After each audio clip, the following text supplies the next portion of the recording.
एक जज बाबा थे। वो वृंदावन में घूमते थे। किसी ने कहा, भाई ये दोनों बातें तो जम नहीं रही, कहां बाबा और कहां जज।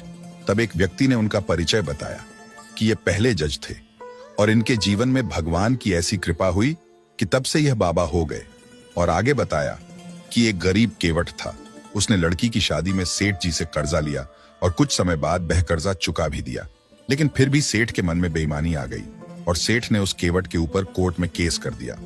कुछ दिनों के बाद केवट के घर सिपाही गए कि तुमको कचहरी में बुलाया है। केस की तारीख आई तो केवट कचहरी में जाकर बोला, मैंने ऐसा कौन सा गुनाह कर दिया है जो कचहरी में बुला लिया।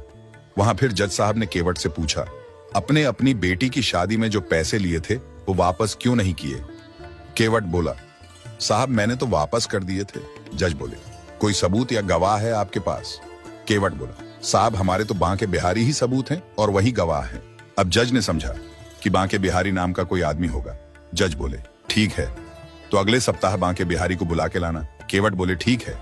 उधर कानून की कार्यवाही के तहत गवाह को समन भेजा गया। सिपाही पूरे गांव में पूछता रहा कि कोई बांके बिहारी नाम का व्यक्ति है क्या। तो एक आदमी ने कहा, भाई बांके बिहारी नाम का आदमी तो नहीं है, पर मंदिर तो है। तो सिपाही ने सोचा, छुटकारा पाना है तो मंदिर में ही समन दे चलूं। कुछ समय बाद कचहरी की तारीख आई। जज साहब ने केवट से कहा, कहां है आपके गवाह। केवट बोला, हमारे गवाह तो हर जगह हैं। फिर कचहरी में आवाज लगती है, बांके बिहारी हाजिर हों। आवाज लगते ही पीछे से एक बूढ़ा आदमी कटघरे में आया। जज ने पूछा, केवट ने जब सेठ जी को पैसे लौटाए तब आप वहां मौजूद थे। बूढ़ा आदमी बोला, जी हां मैं वहीं मौजूद था।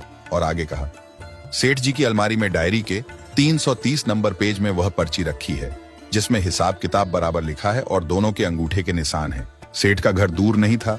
सिपाही को सीधा भेजा गया और अलमारी से रजिस्टर मंगवाया और जैसे ही 330 पेज देखा तो वह पर्ची हिसाब किताब बराबर वाली मिली। कचहरी में ताली बज गई और महफिल उठ गई।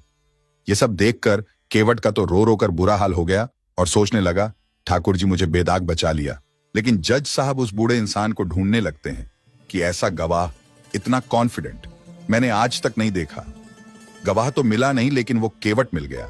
जज बोले, भैया वो आपके जो गवाह थे मुझे उनसे मिलना है। केवट बोला, यहीं कहीं होंगे और अगर नहीं मिले तो हमारे गांव के मंदिर में चले जाना, वहीं रहते हैं। जज ने सोचा मंदिर के पुजारी होंगे। जज मंदिर पहुंचे। उन्होंने पुजारी को देखा तो बोले, ये तो गवाह नहीं है। पुजारी ने कहा, मैं नहीं हूं, असली गवाह तो ये हैं जो केवट की गवाही देने गए थे। जज ने जैसे ही बांके बिहारी जी के दर्शन किए और नेत्र बंद करके देखा तो उसी बूढ़े आदमी के दर्शन हुए जो गवाही देने गए थे। अब तो जज अपने घर में जाकर फूट फूट